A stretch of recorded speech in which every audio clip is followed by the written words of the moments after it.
जी मैं असगर चौधरी अगेन स्वाबी से। और स्वाबी में जो पाकिस्तान तहरीक इंसाफ का आज का जो पावर शो था वो अभी जारी है। इस वक्त मैं पिंडाल में नहीं हूँ।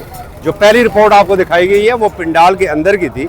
अभी मैं पिंडाल से बाहर जो सड़क है वहाँ पर हूँ।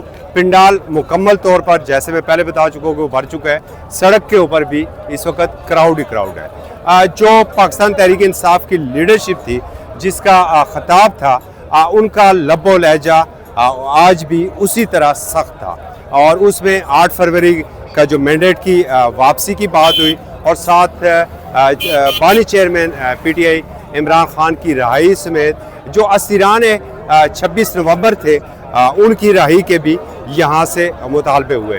कारकुन उसी तरीके से परजोश थे। और जो एक वज़ीर आज़म ने एक एहतजाज का तरीका बताया था वो आज एहतजाज वही तरीका यहाँ पर भी अपनाया गया है। क्राउड ने भी आज ऊ के यहाँ पर नारे लगाए हैं।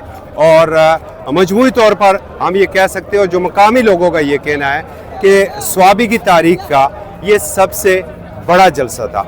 और इसमें ख़ास बात जो ये थी कि चूँकि सूबाई सदर अब जुनैद अकबर ख़ान है और जुनैद अकबर ख़ान के कंधों के ऊपर बड़ी भारी जिम्मेदारियाँ थी। उनका लबो लहजा और जो गुज़श्ता दिनों वो बात कर चुके हैं वो उसमें भी वो ये कह रहे थे कि मैं लैंड क्रूज़र पर नहीं आया हूँ और ना ही मैं मुझे खान ने इसलिए सदारत नहीं दी है कि मैं किसी शादी में ढोल बजाऊँ। मैंने जद्दोजहद करनी है और मेरी जद्दोजहद जारी रहेगी। तो वो जो जुनैद अकबर ख़ान का जो टास्क था वो आज हमें इस भरे हुए पिंडाल की सूरत में यहाँ पर नज़र आया है। असगर चौधरी को इजाज़त दीजिए। अल्लाह हाफ़िज़।